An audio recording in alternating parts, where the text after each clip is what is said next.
Capítulo 20. Hablar ajeno. A menos de una década de haber concluido mis estudios, quería explorar nuevos horizontes. Como intérprete autónoma, decidí conocer el mercado mexicano. Tenía la certeza de que encontraría oportunidades siempre y cuando las buscara. Fue lo que hice. En México, como en otros países, existen compañías especializadas en contratar traductores e intérpretes para eventos diversos, siempre honrando códigos éticos y reglas de confidencialidad. En situaciones que requieren viajes de una ciudad o un país a otro, gestionan la adquisición de boletos aéreos, alojamiento, viáticos, alimentación, agendas, materiales horarios y el número de intérpretes, pues debido a las exigencias de este oficio, resulta indispensable no interpretar en soledad, sino con un mínimo de 2, para alternar periodos de 30 minutos. Ambos profesionales deben dominar las modalidades más utilizadas, la consecutiva, que consiste en tomar notas para reconstruirlas en el otro idioma, tan pronto como el orador haya terminado, y la simultánea, que implica interpretar el discurso al mismo tiempo que se está pronunciando, donde los asistentes reciben el mensaje por receptores con audífonos. Los dos sistemas requieren precisión y buena entonación, sin monotonía ni exageraciones. Asimismo, dependen de técnicos encargados de la instalación de cabina, consolas, micrófonos, transmisores, cableado y constante supervisión. Siempre son los primeros en llegar y los últimos en irse. Sin estos expertos aliados, nuestra profesión sería imposible. En esa nueva etapa, jamás anticipé tener tantas satisfacciones, tanto así que es difícil elegir por dónde comenzar. Si bien traducir documentos es algo que he hecho en abundancia y me ha brindado innumerables enseñanzas, confieso que la adrenalina de la interpretación me entusiasma profundamente por su acuciante desafío en tiempo real, el contacto humano y la rica diversidad cultural. Gracias a ella, he tenido el privilegio de atestiguar momentos históricos. Ahora, a más de 45 años de dedicarme a hablar ajeno, por así decirlo, me siento afortunada de vivir tantas vidas por medio de la palabra. Debo reconocer que ser mi propia jefa ha implicado gran libertad, como también ser mujer orquesta, coordinadora de agenda, secretaria, publirelacionista y experta en economía personal. Pues en este trabajo, por lo menos en mi parte del mundo, no contamos con ninguna prestación laboral, es decir, día trabajado, día pagado, ni más ni menos. Sin embargo, ser freelance tiene un encanto especial, cuyo precio siempre he estado dispuesta a pagar. Se llama libertad. La condición física y mental, el cuidado de oídos y voz, el control del estrés e incluso la flexibilidad son factores que vienen bien en esta profesión, pues permiten adaptarse a cambios, siempre recordando aquella frase atribuida al sabio griego Heráclito: esperar lo inesperado. Hay quienes piensan que la vida como intérprete es muy glamurosa, llena de hoteles lujosos y gente famosa. Pero lo cierto es que pocos conocen la verdadera naturaleza de este trabajo, donde la disciplina y preparación constante son fundamentales, así como la paciencia y el sentido del humor, porque como sabemos, siempre es mejor reír que llorar. Mientras escribo, me vienen a la mente sucesos que ahora me parecen chistosos. Por ejemplo, una madrugada en Davos, Suiza, ya concluida mi asignación en el Foro Económico Mundial, en medio de un frío glacial, con el piso cubierto de hielo, en que tuve que arrastrar mi maleta casi una hora para tomar el primer tren a Zúrich, pues el chofer asignado nunca llegó. Apenitas lo logré. O la vez que en Washington, D.C., al abordar una camioneta de gran altura, mi tacón salió volando y si no hubiera sido por un agente de seguridad que corrió a rescatarlo debajo del auto presidencial, hubiera tenido que llegar descalza al siguiente compromiso. Si me preguntan de cuáles interpretaciones me siento orgullosa, respondería que de la mayoría. Aunque debo aceptar que incluso con el paso del tiempo, algunas se han quedado grabadas en mi memoria, como cuando allá por los 90 interpreté a Henry Kissinger en una cena de gala organizada por los grupos financieros del estado de Nuevo León. Salí de la capital en el primer vuelo. Llegando me dirigí al Club Campestre de Monterrey, donde los albañiles remozaban una pared que acababan de demoler para ampliar el comedor, pues el número de comensales era mayor al contemplado, a la vez que unos trabajadores colocaban manteles largos y tulipanes importados para recibir al otrora asesor de política nacional, secretario de Estado y galardonado con el Premio Nobel de la Paz. Esa noche, el invitado de honor llegó bronceado, después de estar unos días en Acapulco, donde años antes había pasado la luna de miel. Me lo imaginé tal como le explicó su éxito a la periodista italiana Oriana Fallaci en la entrevista publicada en Interview with History. Dijo: siempre he actuado solo, como el vaquero solitario que dirige la caravana de carretas solo en su caballo. Bueno, aunque ya sin ninguno de esos poderosos puestos públicos, su influencia como consultor geopolítico seguía altamente cotizada. Me presenté saludándolo de mano. Creo que medio sonrió, mirándome fijamente por sus icónicos lentes de armazón gruesa y marco negro. Fui a sentarme a una pequeña mesa con micrófono a solo pasos del pódium. Nunca había visto en un mismo sitio tan regios niveles de Producto Interno Bruto.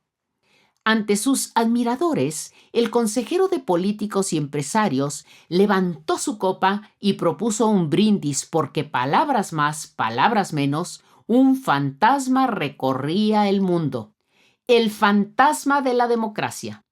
De ahí se arrancó con un documentado examen sobre el papel determinante de Mikhail Gorbachev en la glasnost y perestroika. Cuando terminó, todo fue aplausos para el oriundo de lo que una vez fue la República de Weimar. Esa noche soñé que Marx y Engels se revolvían en su tumba. Ante tan sesudo análisis, comprendí la importancia de estar bien informada sobre procesos nacionales e internacionales, pues mientras menos sean los imprevistos, más fluirá la expresión interpretativa. No obstante, dominar la terminología es solo una parte del desafío, porque no se trata de traducir palabras como autómata.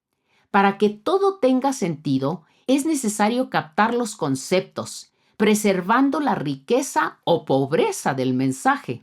Interpretar correctamente no se limita a repetir vocablos a la velocidad del rayo. La comprensión es crucial.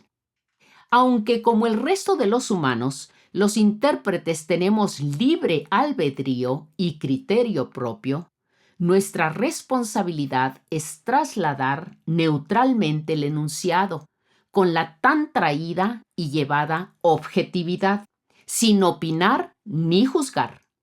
Nuestro papel no es aclarar lo que consideramos como mentiras, medias verdades o ambigüedades del ponente, que bien podrían ser intencionales. Es importante conservar el mismo grado de vaguedad sin tomar partido. Asimismo, es recomendable desarrollar nichos de especialización, siempre y cuando no signifiquen un distanciamiento total de otras disciplinas, a fin de mantener disponibilidad en diversos ámbitos, ya que la segmentación absoluta puede limitar las oportunidades laborales, especialmente en un mercado tan voluble. Por otra parte, a veces es tal la familiaridad que el intérprete casi puede adivinar cómo el orador finalizará ciertas frases, pero de ninguna manera debe concluir anticipadamente.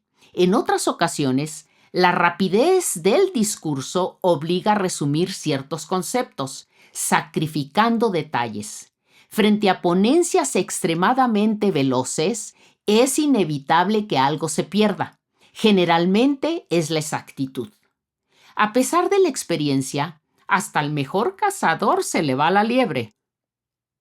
Ningún intérprete es inmune a cometer errores, para lo cual resulta crucial escuchar serenamente la retroalimentación y encontrar una solución.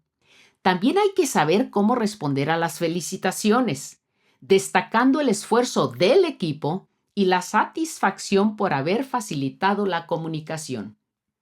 Aunque a veces todo parece prioritario, y como la comunicación es clave, es exactamente lo que he tratado de tener conmigo misma, en un intento por equilibrar el trabajo con la familia, la participación social, la pareja y el tan necesario ejercicio físico.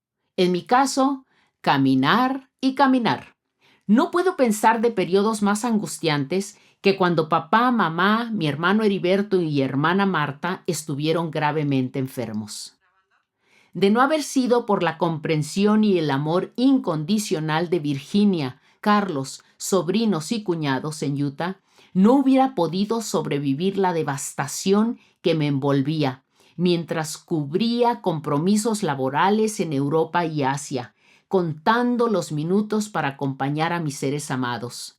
Como siempre, la vida ha sido muy generosa y me ha permitido llegar a tiempo para el último adiós. Sin duda, mi familia es mi ancla en toda tormenta. Indudablemente, esas dolorosas experiencias personales me han servido cuando he interpretado para enfermos terminales, lo cual demanda un nivel excepcional de empatía y habilidad para transmitir al paciente tan delicados mensajes. En esos casos, es fundamental dominar la terminología médica pertinente para comprender los diagnósticos y tratamientos médicos. En algunas circunstancias, la función se extiende al apoyo emocional también para los familiares, recordando que solo el paciente tiene la facultad de autorizarle al intérprete compartir información con terceros. Aunque es difícil, siempre es menester establecer límites prudentes.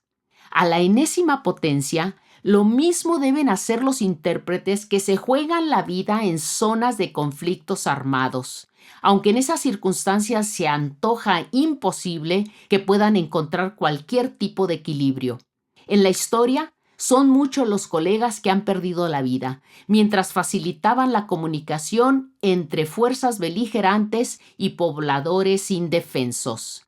Tristemente, la mayoría de las veces son ignorados. Por ejemplo, cuando se informa sobre el deceso de algún personaje conocido, sencillamente se menciona que también murió alguien a su lado.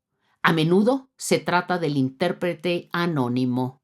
Por tal razón, es importante que gobiernos y organizaciones internacionales otorguen protección oficial, incluyendo asistencia para reubicarse en un país seguro, como sucedió con el afgano Muhammad Aman Khalili, después de haber trabajado 13 años para el ejército estadounidense.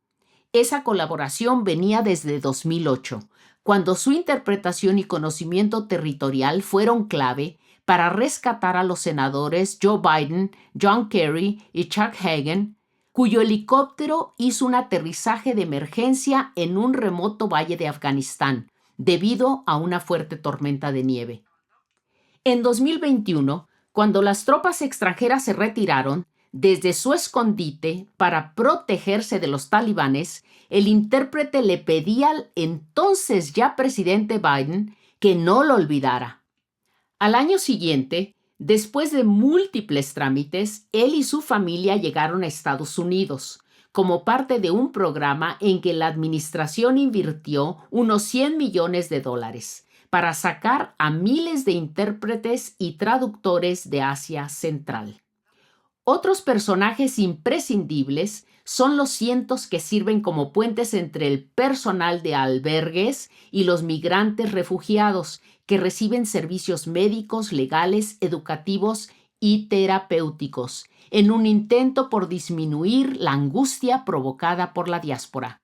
Por otro lado, la interpretación por medio de lenguas de señas es esencial para promover la inclusión y el acceso a la información de las personas con discapacidad auditiva. Aunque cada vez son más los intérpretes certificados en noticiarios y conferencias de prensa, todavía hay desafíos por vencer en términos de valoración, especialmente porque no siempre se reconoce su importancia. De la misma manera, en países latinoamericanos con diversas poblaciones indígenas, los intérpretes tienen un papel crucial en la defensa de los derechos humanos de esas comunidades. En México, a través del Instituto Nacional de Lenguas Indígenas, INALI, se creó el Padrón Nacional de Intérpretes y Traductores de Lenguas Indígenas, con náhuatl, zapoteco y mixteco, entre otras 65 lenguas. Se trata de un documento con fichas de términos jurídicos bilingües, elaborado por intérpretes acreditados y empadronados, bajo la coordinación de la infatigable activista lingüística e intérprete doctora Georgianne Weller, así como de su aguerrido equipo. Aunque hay un registro de cientos de verdaderos mediadores culturales, se necesitan muchos más en maya, celtal, mixteco, tzotzil, zapoteco, totonaco, chol y mazateco. Si bien los intérpretes estamos acostumbrados a cambios constantes en nuestra forma de trabajo, pocas transformaciones se comparan con las experimentadas durante la emergencia sanitaria de la pandemia de COVID-19. Debido a las restricciones de distanciamiento social, rápidamente nos adaptamos al uso de múltiples plataformas cibernéticas que se convirtieron en herramientas esenciales como única forma de ganarnos la vida y conectarnos con clientes y colegas en cualquier lugar y horario. Solo con perseverancia enfrentamos el desafío que llegó para quedarse.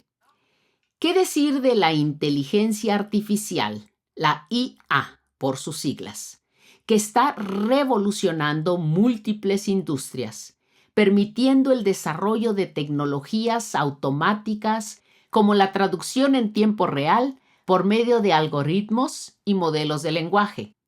Es obvio que en materia de interpretación tiene limitaciones en cuanto al entendimiento del contexto, la comprensión del lenguaje coloquial, las cambiantes circunstancias, los matices culturales y, sobre todo, la intuición y emociones humanas.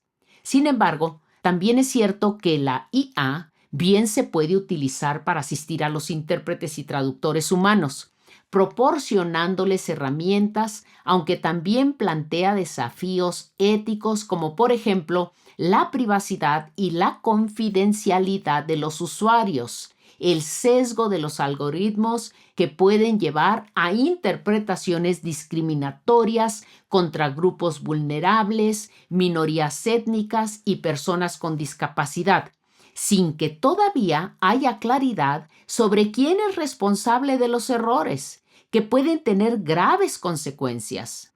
Incluso bajo tales circunstancias, no resulta difícil entender el temor que muchos profesionales tienen a ser reemplazados por una máquina o incluso por algún colega que sea más tecnológicamente ducho.